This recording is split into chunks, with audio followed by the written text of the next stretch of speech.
प्यारे दोस्तों, अस्सलाम वालेकुम वरहमतुल्लाहि वबरकातुहू। हमारे चैनल की वीडियो में तालीम का हल्का होता है। इसका मकसद कि हमारे प्यारे नबी सल्लल्लाहु अलैहि वसल्लम की ज़िंदगी और हमारे प्यारे नबी सल्लल्लाहु अलैहि वसल्लम के सहाबा की ज़िंदगी और बुजुर्गान दीन की ज़िंदगी के तमाम अहवाल आपके सामने लाएंगे। तो आपसे गुजारिश है कि हमारी इस वीडियो को पूरा देखें। बिस्मिल्लाहिर्रहमानिर्रहीम।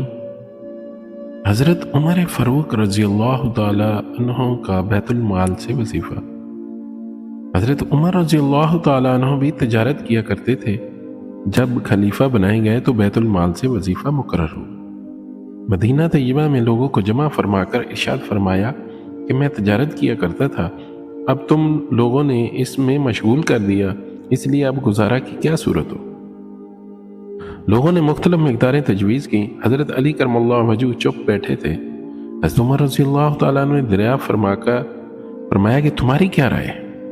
आप रज़ियल्लाहु ताला अन्हु ने फरमाया कि तवस्सुत के साथ जो तुम्हें और तुम्हारे घर वालों को काफ़ी हो जाए।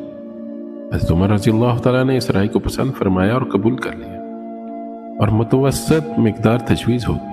उसके बाद एक मरतबा एक मजलिस में, जिसमें खुद हज़रत अली रज़ियल्लाहु ताला अन्हु भी थे और हज़रत उस्मान रज़ियल्लाहु ताला अन्हु, हज़रत ज़ुबैर रज़ियल्लाहु ताला अन्हु, हज़रत तलहा रज़ियल्लाहु ताला अन्हु शरीक थे। यह जिक्र आया कि हज़रत उमर रज़ियल्लाहु ताला अन्हु के वजीफ़ा में इजाफ़ा करना चाहिए कि गुज़र में तंगी होती है, मगर उनसे अर्ज़ करने की हिम्मत ना हुई, इसलिए वजीफ़ा में इजाफ़ा करना चाहिए।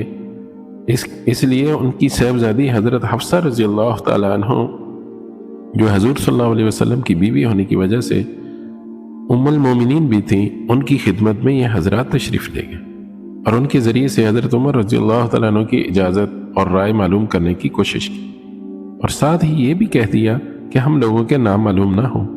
हज़रत हफ्सा रज़ियल्लाहु ताला अन्हा ने जब हज़रत उमर रज़ियल्लाहु ताला अन्हु से इसका तज़किरा किया तो चेहरा पर गुस्सा के आसार ज़ाहिर हो गए। हज़रत उमर रज़ियल्लाहु ताला अन्हु ने नाम दरियाफ़त किए। हज़रत हफ्सा रज़ियल्लाहु ताला ने अर्ज़ किया कि पहले आपकी राय मालूम हो जाए। हज़रत उमर रज़ियल्लाहु ताला ने फरमाया कि मुझे उनके नाम मालूम हो जाए तो उनके चेहरे बदल देता।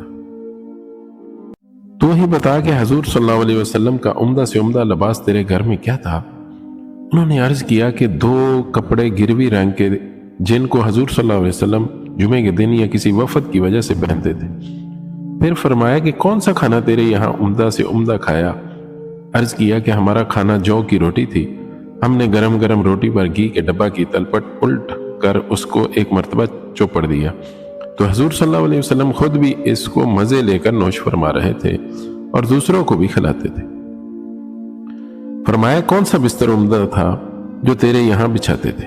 अर्ज़ किया कि एक मोटा सा कपड़ा था, गर्मी में उसको चौड़ा करके बिछा लेते थे और सर्दी में आधे को बिछा लेते और आधे को ओढ़ लेते।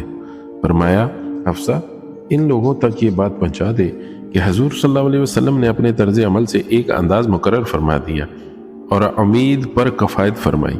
मैं भी हजूर सल्लल्लाहु अलैहि वसल्लम का इत्तबा करूंगा। मेरी मिसाल और मेरे 2 साथी हजूर अक़दस सल्लल्लाहु अलैहि वसल्लम और हज़रत अबू बकर सिद्दीक़ रज़ियल्लाहु ताला अन्हु की मिसाल इन 3 शख्सों की सी है जो एक रास्ता पर चले। पहला शख्स एक तोशा लेकर चला और मकसद को पहुंच गया। दूसरे ने भी पहले का इत्तबा किया और उसी के तरीके पर चला, वो भी पहले के पास पहुंच गया। फिर तीसरे शख्स ने चलना शुरू किया। अगर वो इन दोनों के तरीके पर चलेगा तो उनके साथ मिल जाएगा और अगर उनके तरीका के खिलाफ चलेगा तो कभी भी उनके साथ नहीं मिल सकेगा। फायदा ये उस शख्स का हाल है जिससे दुनिया के बादशाह डरते थे, कांपते थे कि किस जाहिदाना जिंदगी के साथ उम्र गुजारे। एक मरतबा आप रज़ियल्लाहु ताला अन्हु खुतबा पढ़ रहे थे और आपकी लुंगी में 12 पैबंद थे, जिनमें से एक चमड़े का भी था। एक मरतबा जुमे की नमाज के लिए तशरीफ लाने में थोड़ी सी देर हुई तो तशरीफ लाकर माजरत फरमाई कि मुझे अपने कपड़े धोने में देर हुई और इन कपड़ों के अलावा और थे नहीं। एक मरतबा हजरत उमर रज़ियल्लाहु ताला अन्हु खाना नोश फरमा रहे थे। गुलाम ने आकर अर्ज किया कि उतबा बिन अबी फरकत रज़ियल्लाहु ताला अन्हु हाजिर हुए। आप रज़ियल्लाहु ताला ने अंदर आने की इजाज़त फरमाई और खाने की तवाज़े फरमाई। वो शरीक हो गए तो ऐसा मोटा खाना था कि निगला ना गया। उन्होंने अर्ज किया कि छने हुए आटे का खाना भी तो हो सकता था। आप रज़ियल्लाहु ताला ने फरमाया, क्या सब मुसलमान मैदा खा सकते हैं? عرض کیا کہ سب تو نہیں کھا سکتے۔ فرمایا کہ افسوس تم یہ چاہتے ہو کہ میں اپنی ساری لذتیں دنیا ہی میں ختم کر دوں۔ اس قسم کے سینکڑوں ہزاروں نہیں بلکہ لاکھوں واقعات ان حضرات اکرام کے ہیں۔ ان کا اتباع نہ اب ہو سکتا ہے، نہ ہر شخص کو کرنا چاہیے کہ کبھی ضعیف ہے جس کی وجہ سے تحمل بھی ان کا اس زمانہ میں دشوار ہے۔ اسی وجہ سے اس زمانہ میں مشائخ و تصوف ایسے مجاہدوں کی اجازت نہیں دیتے جن سے ذوق پیدا ہو کہ قوتیں پہلے ہی ضعیف ہیں۔ ان حضرات کو اللہ جل شانہ نے قوتیں بھی عطا فرمائی تھی، البتہ یہ ضروری ہے کہ اتباع کی خواہش اور تمنا ضرور رکھنا چاہیے کہ اس کی وجہ سے آرام طلبی میں کچھ کمی واقع ہو اور نگاہ کچھ تو نیچی رہے۔ اس زمانہ کے مناسب اعتدال پیدا ہو جائے کہ ہم لوگ ہر وقت لذات دنیا میں بڑھتے رہتے ہیں۔ ہر شخص اپنے سے زیادہ مال و دولت والے کی طرف نگاہ رکھتا ہے اور اس حسرت میں مرا جاتا ہے کہ فلاں شخص مجھ سے زیادہ وسعت ہے۔ اللہ تعالیٰ ہمیں ان سب کی صحابہ کرام کی زندگی کو اپنی زندگی میں لانے کی توفیق عطا فرمائے اور اس پر عمل کرنے کی توفیق عطا فرمائے۔